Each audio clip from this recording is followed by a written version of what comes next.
to the GAB Talks by the Independent Press Award. I'm your hostess, Gabby Olczak. Today we will be speaking with Arwinder Kaur.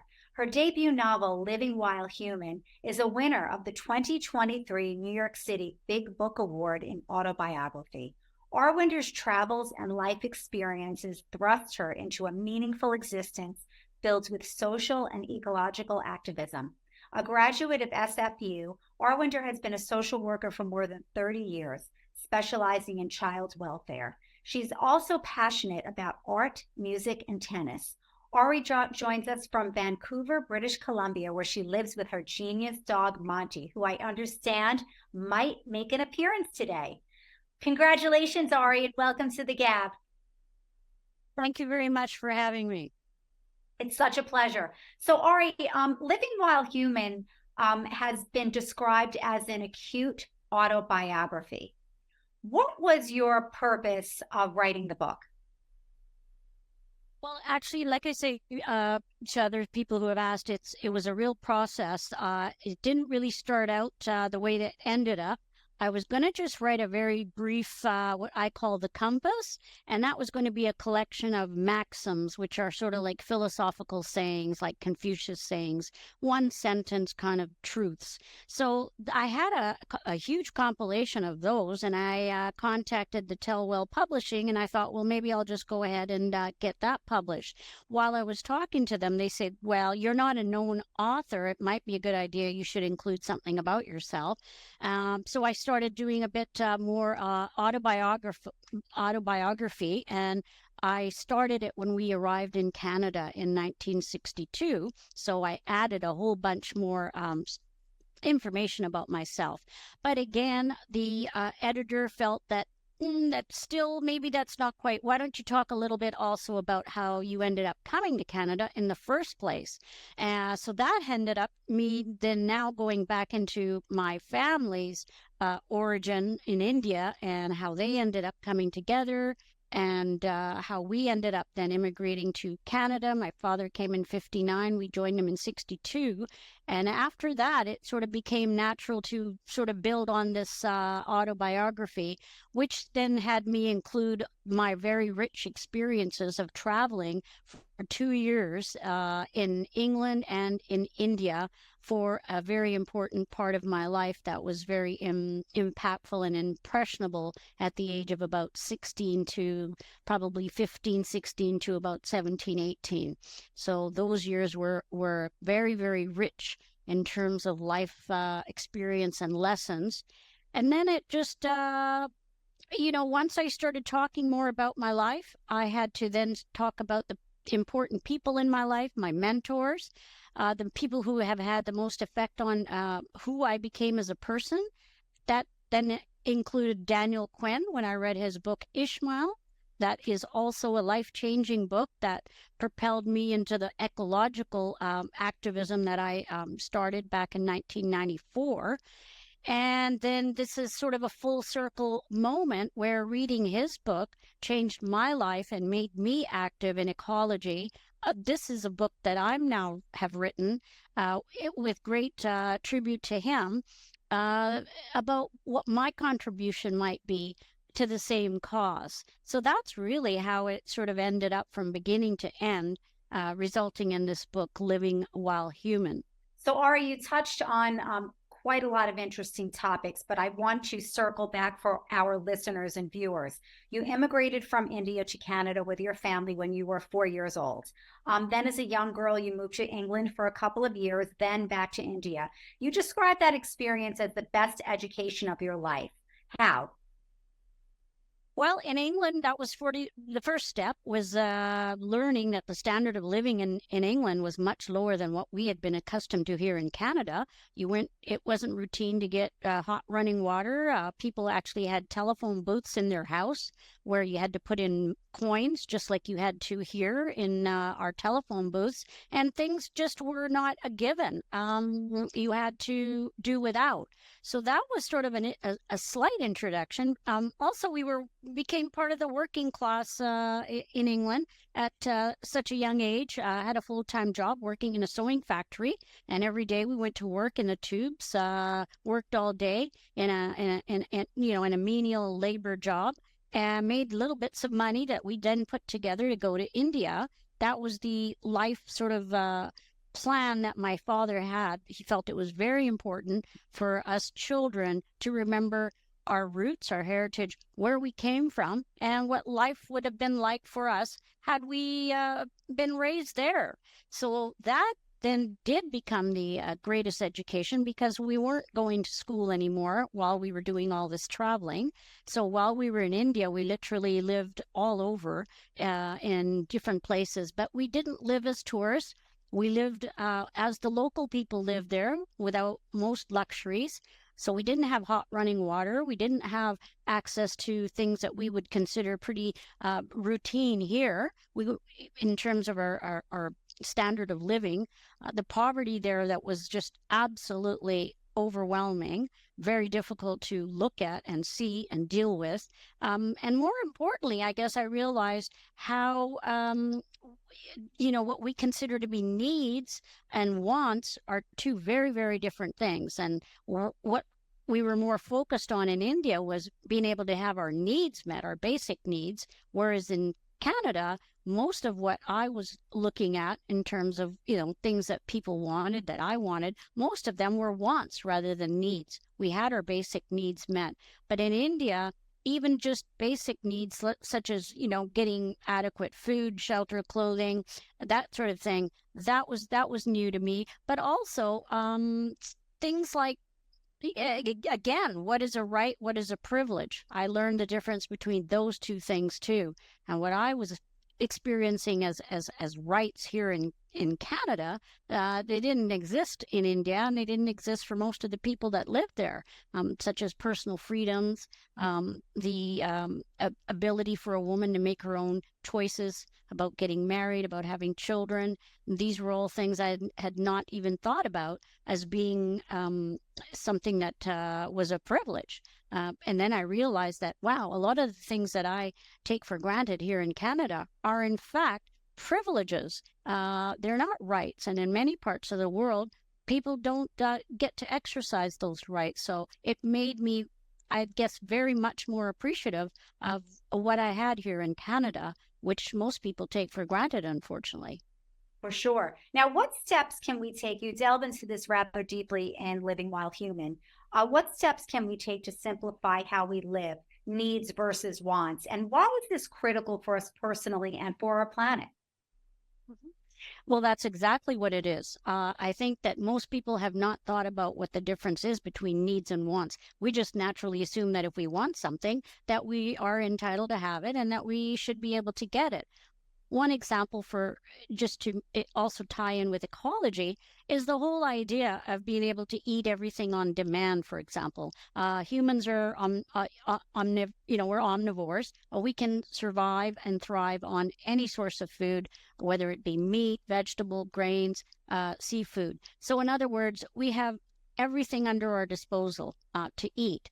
However, we don't want any limitations or restrictions put on that, even if that means that another species is critically starving. For example, the seals. I hear people complaining all the time that we can't get fish because the seals are eating all the fish, and so they're blaming the seals for not having enough fish to be able to get on their table. Well, that's very interesting, because the fish are the only source of food that the seals have. They can't go to a warehouse or a storage or a fridge and get whatever kind of food they want. That is their only source of food and their only means of survival. Yet we have no problem thinking that that's an entitlement for us. We should be able to have fish if that's what we want. We want things on demand, 365, 24/7. And that is the difference between a want and a need. That's just one example. So our hamster wheel, our busy lifestyles you maintain are causing irreparable harm, long-term and short-term. How can we actively adjust our lifestyles, Ari, to have a more positive impact on ourselves and on the earth?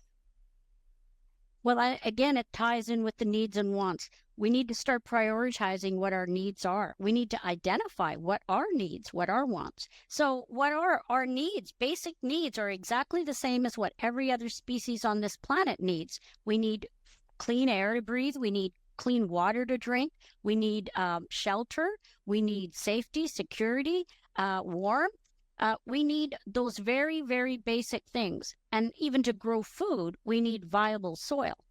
But what we've done now is because of how we've been living, we've been degrading all of those ecosystems so that we are not only making it difficult for ourselves in terms of floods, fires, all of the hurricanes, all of the things that we're seeing every day in terms of the climate change, but we're making it very impossible for most other species to survive because they don't have all of the safety nets that we as humans have in order to survive many of these calamities and shortages. So that's one thing, is let's remember what our needs are versus wants. We're not entitled to everything we want.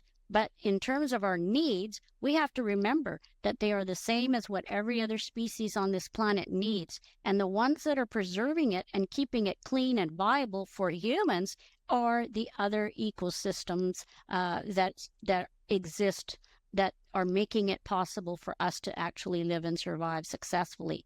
And so it's important to remember every time we cut down an area to put up more structures for humans to live in, we are diminishing what I call our immune system. I look at ecology, biodiversity as the Earth's white cells. In other words, if you look at the Earth as an organism, the host, and we are like cells all living in this host, what's biodiversity gives us is a strong immune system to survive. And the more we keep cutting this down, the less survivable the host is going to be, which in turn we will be. So that's just a very simple way of connecting ourselves to nature and knowing we must.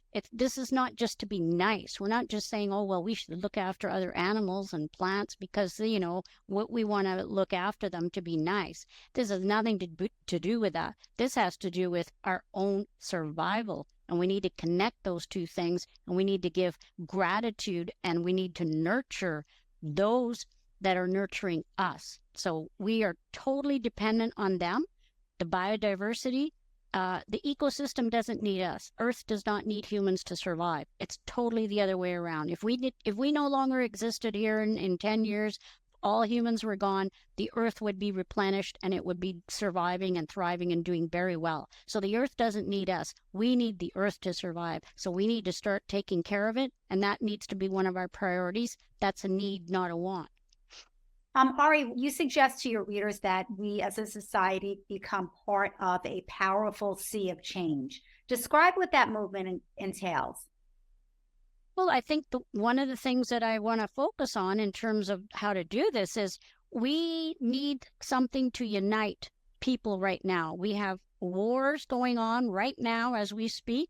People are continually dropping bombs on one another. We're annihilating each other. We're destroying the planet.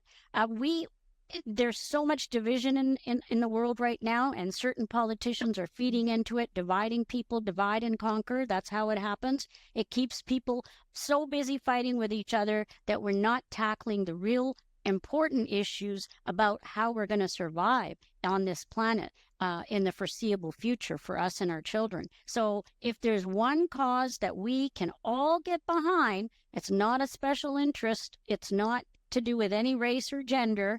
This is to do with every one of us on this planet. We need to unite for the planet. We need to unite to fight for the planet to balance itself. And we are living out of balance. And the people that are in charge of these things are the politicians and the corporations, and sometimes the media that's not giving the information that we need.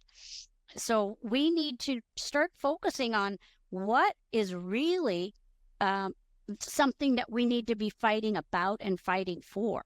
And it's not petty things. It's not products. It's not our nails, whether we have the right clothes or not, and we're not driving the right looking car, and all of those image things that most of us are so preoccupied with, running around from one activity to another, not stopping for one moment to look around and say, what is it that's actually sustaining me and nurturing me and my life and that of my children? From the minute we get up in the morning till when we go to sleep, and even while we're asleep, we are breathing in air. We are eating food, water. All these things come from the earth. They don't really come from, quote, just, they're not products. Everything that we need to survive, even while we're sleeping, comes from the earth. So we need to start, just like the George Floyd movement. It literally was like a fire that went right from the States all around the world. And everybody was united in this horror that people came together and said, we have to stop this sort of atrocity. This is wrong and it needs to stop. And it led to lots of important changes within the states, within corporations. All kinds of people started making different decisions and doing things differently. And that is something we also need for the ecology. Okay. And part of that is taking to task people in power that are causing the destruction of the planet. That is the one cause every one of us needs to unite and fight for. That's the only way we're going to survive. We can teach, I'm sorry to interrupt you. We can teach young people. I just wanted to get on this before we went on a tangent, because this is an important issue. You talk about young adults becoming locked or trapped in a life before they've had a chance to learn what their destiny should be. And you just spoke about that, Ari, saying we're so busy jumping from one activity to another, and we're just not stopping and thinking about, is this what we want? Tell us about your experience, because you had that struggle between tradition versus independence, and you had to reconcile with that. How can young adults avoid that? Avoid being locked or trapped in a life?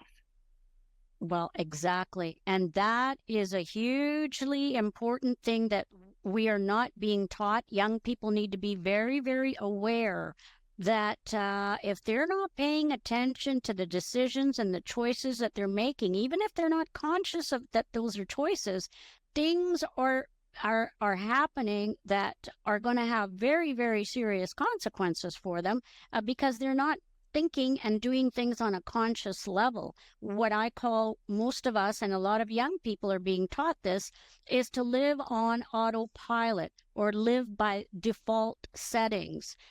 So in other words, people are in school, they're focused on going to school, they're not necessarily learning much about themselves and their own destiny.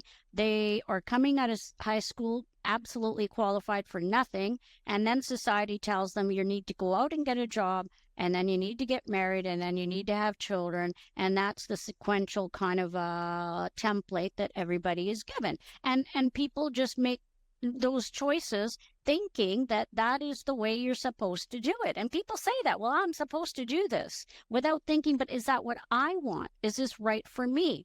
And I can speak from that on a personal level. As I point out in my book, I am child free by choice. I chose not to have children. And one of the reasons I was much more aware of it was, first of all, my parents having an arranged marriage. My mother was very vocal about the fact she didn't want to get married and she didn't want to have children. And then when I was in India, we actually almost were going to be forced to be married while we were there. The clock was ticking, as I say, but it wasn't a biological clock. It was the freedom clock. And we realized we have to get out of India or we're going to be married with children and having absolutely no say about what our destiny is going to be, what our life is going to be. It's just going to be done for us.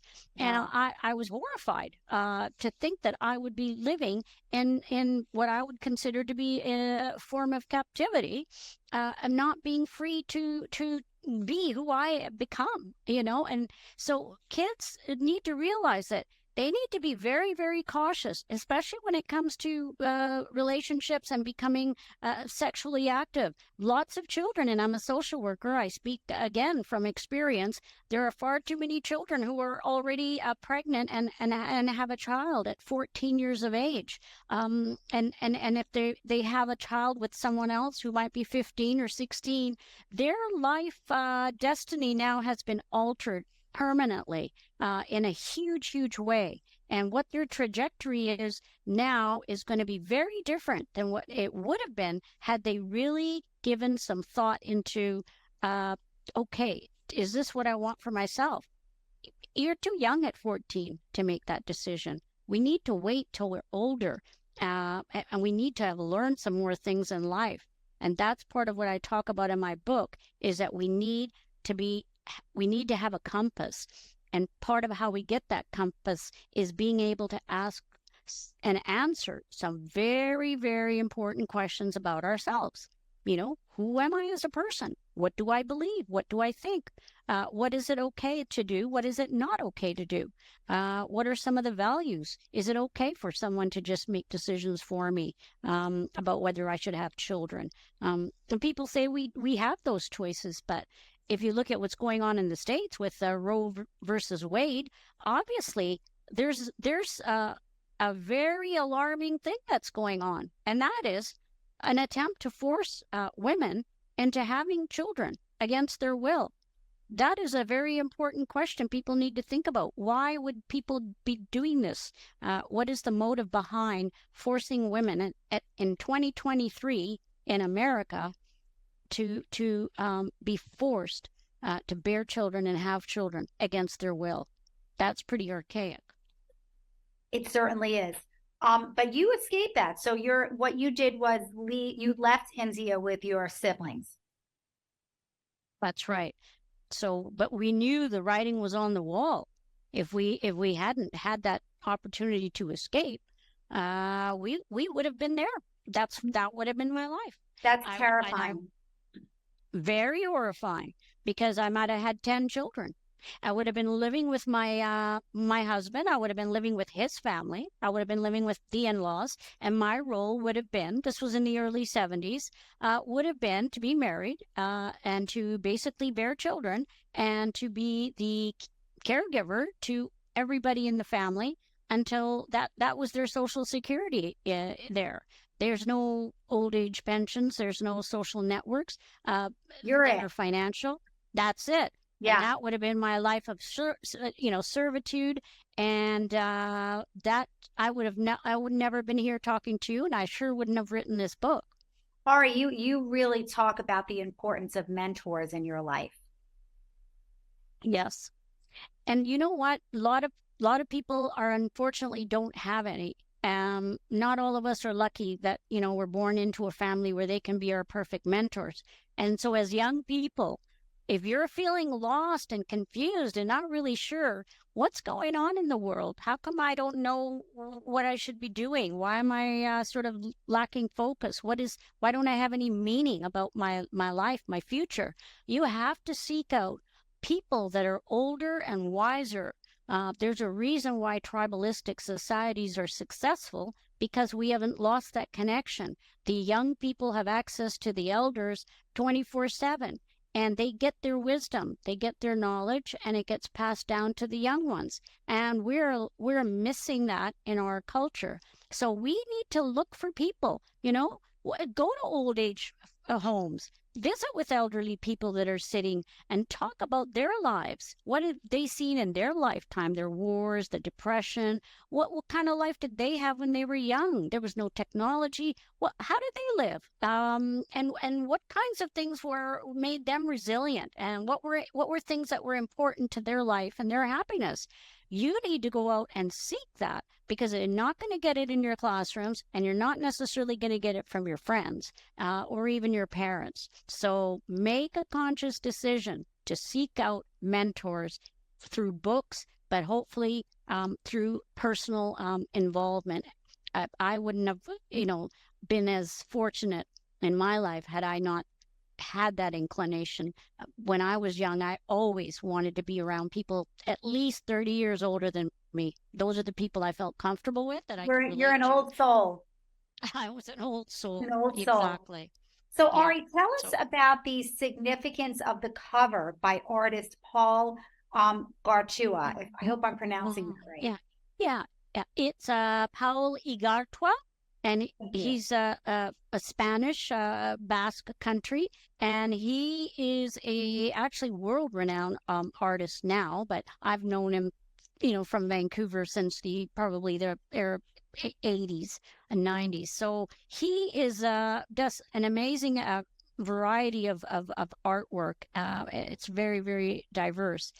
But one of the things that he does focus on are indigenous faces and masks, and he's renowned for that. So I had been thinking about my book cover. I really hadn't come to any decision about what I wanted, though I do talk a lot about the importance of the indigenous way of living and the sustainability of it, and also the fact that they've been very threatened, and just recently have started gaining their voice. So I asked him, I'd gone through some of his paintings and I came across this one, and I asked him if I could use that on the cover, and he was more than happy to allow me to do that and make changes. Originally, it was not the same color, it had different coloring, but I changed it to green. And it's really, I think, reflected what I was sort of feeling about what's happening with the indigenous people, because the actual photo is much larger than what's on the cover, and it kind of was splitting up. It was sort of disintegrating, and I thought that was important because that's what has happened with the indigenous culture. They have been disintegrated, almost extinct. But you can also look at it another way, which is also part of my book, and that is reintegration. And they're coming back. They're gaining their identity once again. So it is not disintegration; it's reintegration and restitution and reconciliation and lots of other things that are going on right now. I thought that captured it just right for me. It really is beautiful. How can we learn from Indigenous people and groups? Why do you believe so strongly that we should embrace their belief systems and lifestyle? Mhm. Well, as I point out in my book, the compass is about how people should live, like personally, my individual values, principles. But nature actually has a very specific blueprint on how to survive as one of the millions of species on this planet. And the indigenous people have historically been living very much like the other species on this planet. They have not been pillaging, hoarding, destroying. They basically take enough for what they need. It wasn't on mass scale. And basically, people lived as a tight community, and everyone looked after each other. And the children were cherished. They were part of the tribe. They're not individual possessions, and everyone had a vested interest in the success of the tribe. So it's a very important way to live. It's basically what is been going on in the Earth's history since the beginning of time. And that is, there's a blueprint that nature has laid out, which is very, very obvious to see. We only need to look at it, and we can see that all the other species are the ones that are following it, and the indigenous people. But there's a certain group of humans who have decided to branch away from that and say, no, we don't need to live that way. We're going to live the way that we want to. And that has now brought us to this point of, total collapse and implosion of the planet. So we have to say, what is it that other species are doing? Indigenous people are doing? What is the way that they've been living that has not caused harm to the planet? And, just simple things like, other species are not allowed to overpopulate to outstrip their resources. If they did that, then very quickly it balances out because there simply isn't enough food for them to live on. That's just one example. But also, everything that they use comes from the earth, goes back to the earth. Everything is biodegradable. There's nothing that is made or used that is not absorbed back into the earth. So and they all just take what they need. They don't have warehouses, stored with things. So there's lots of things and they also they only kill for eating. They don't kill for other ulterior motives or hate or power or anything else. So we have to just see what Daniel Quinn calls it, the peacekeeping law. There's a peacekeeping law within the biological community that every other species and indigenous people have been following that has been completely successful and without harming the planet and people. And that's why we need to go back to that model and say, all right, we tried our way. We were wrong. This is not what's going to be leading to any kind of future success. And, going to Mars is not the solution. That's not going to happen. This is the perfectly balanced ecosystem that has evolved over billions of years, that has made it perfect for all the species that are here right now to live and thrive on. So we have to get out of this notion that we can leave this planet and go live somewhere else. That's not going to happen. We need to take care of the one that we're living in now, because that's the one that's going to give us everything that we need to survive. So yeah, we need to do what all other successful species are doing. Well, Ari, Living Wild Human beautifully details all of this. What other projects are you working on? You've had so much to say. There's such an urgency to your writing, and we want more.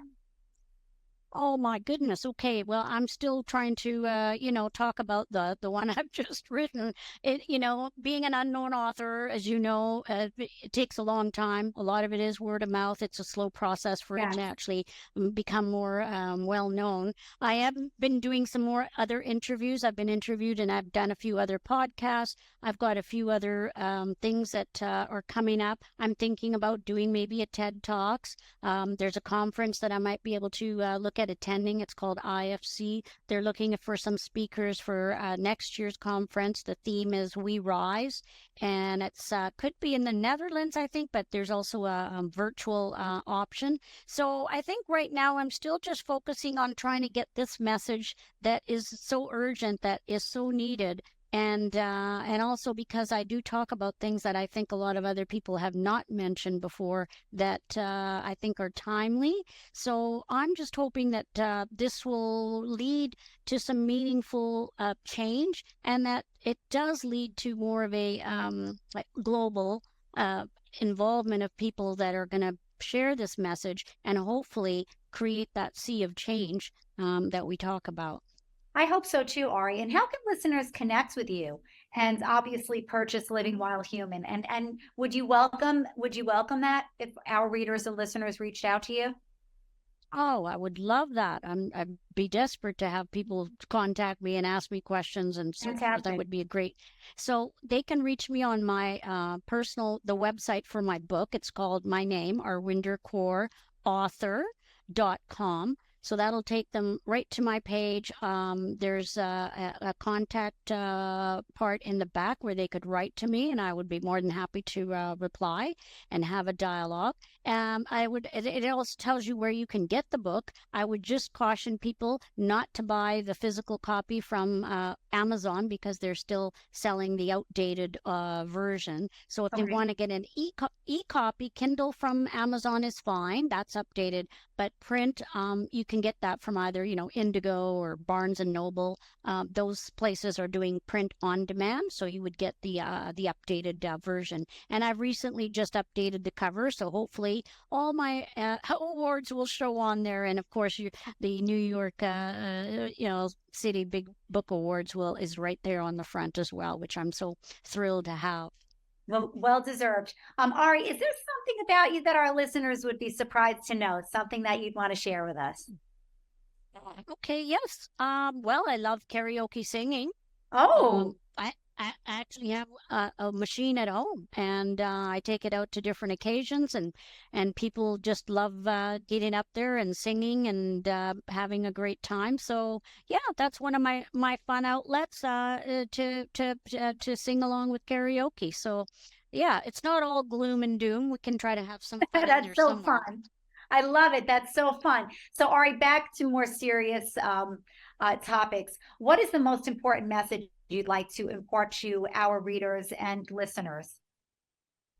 Well, again, it's those issues of finding out, evaluate your life and ask yourself, what trajectory are you on? Where do you think you're going to be in 10 years from now? Who are the people that you're surrounding yourself with? And more than likely, whoever you're spending time with is the trajectory of your life. So be careful, make conscious decisions. Don't rush into getting married and especially having children.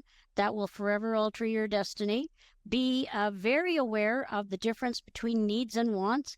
Buying products is not the solution to anything. That's never going to make you happy, and it certainly isn't going to help you survive. So make sure you know what the difference between a need and a want is, and prioritize things in terms of, what is it that I need? What am I doing to ensure that I have what I need? And if that means that you are reliant on the planet, which you are, then what are you doing to make sure that you're taking care of it, or at least not harming it? And if you don't know what that is, you need to get more involved in finding. In my book, I give many examples of how things can be done differently and what actions you can take yourself to make change happen at different levels. So there are concrete ways that you can actually make a difference, so you don't feel helpless. Be involved. Get your friends involved if they're not involved yet, and talk about these things and seek the answers out. And don't be passive. Don't just sit there in front of a TV or a screen or listen to the news. That's not going to really educate you very much. So be conscious about your decisions. Make sure you're finding out who you want to become. You are in charge of your destiny. And if you're not, then that means other people are, whether it's the media or just other friends, institutions. Be very aware of that. Be in charge of your life. And also, just remember, we're not entitled to everything. Just because we want something doesn't mean that we're entitled to it. And in fact, most species get very little.